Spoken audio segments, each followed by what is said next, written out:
Bonjour, bienvenue dans les témoignages de Créalliance, des témoignages d'artistes inspirés pendant le confinement et qui ont un message à vous transmettre. Aujourd'hui, c'est Fanny Santerre, metteur en scène et comédienne, et également cofondatrice du Jackie Pal Theater Group, qui répond à mes questions. Le Jackie Pal Theater Group expérimente depuis plusieurs années l'idée d'ouvrir un lieu d'accueil artistique et artisanal autonome et écologique en milieu rural. Bonjour à toi et merci pour ta participation. Donc on va commencer par la première question essentielle. Où es-tu confinée ? Alors, chez moi, en Bretagne, avec mon mec et notre petite fille de 2 ans, qui est un vrai moulin à paroles depuis quelques semaines, donc ça nous fait bien marrer. Qu'est-ce que ce confinement t'a apporté ? Alors, à vrai dire, pas grand-chose, parce qu'il n'a pas vraiment modifié mon quotidien, notre quotidien, à tous les trois, si ce n'est encore plus d'enthousiasme et de détermination à propos de l'ouverture d'un lieu sur lequel je planche depuis plusieurs années. Donc pas tant à l'échelle du confinement, mais plutôt à l'échelle de la crise. Ce qui s'est révélé, c'est que le pôle agricole du dit lieu a pris le pas sur le pôle artistique, vu la situation urgente dans laquelle on se trouve, de devoir demain être capable de se nourrir soi et les autres de façon autonome, avant de pouvoir recommencer à créer sereinement. Parce qu'il faudra, malgré tout, j'en suis persuadée, continuer à se raconter des histoires. Qu'est-ce qui t'a inspiré dernièrement ? Arthur Keller m'a inspirée dernièrement quand il parle de la résilience et de comment, à plus ou moins grande échelle, nous devons sans tarder nous construire ou nous reconstruire pour demain. Y a-t-il un message que tu aimerais passer aux auditeurs pour préparer le monde de demain ? Alors oui, pourquoi pas. Je leur recommanderais de s'intéresser à la désobéissance fertile, c'est-à-dire la désobéissance dont on est persuadé qu'elle est un sens pour l'avenir, plutôt que de nuire.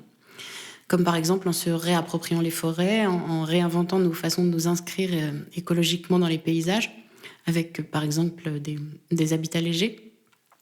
Et bien sûr d'espérer au plus profond de nous que ces désobéissances serviront de façon fertile dans l'avenir et feront bouger les lignes parfois très absurdes, disons-le, des codes d'urbanisme actuels.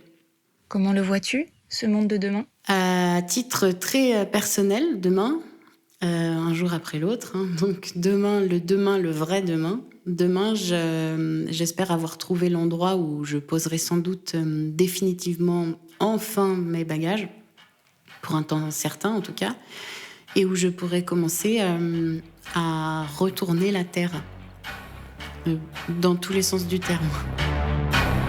Je fais et je refais, je fais et je refais, je fais et je refais, je fais en deux, je travaille, tu travailles, je travaille en deux, je travaille, tu travailles, je travaille en deux.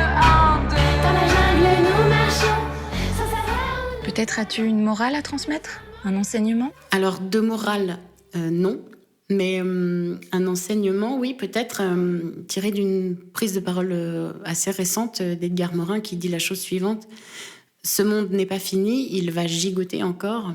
Après le confinement, un boom économique provisoire le rassurera.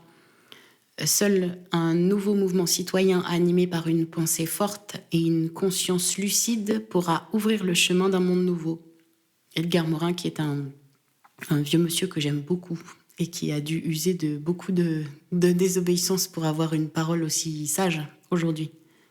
Enfin, as-tu réalisé ou produit quelque chose que tu aimerais partager avec les auditeurs pendant le confinement ?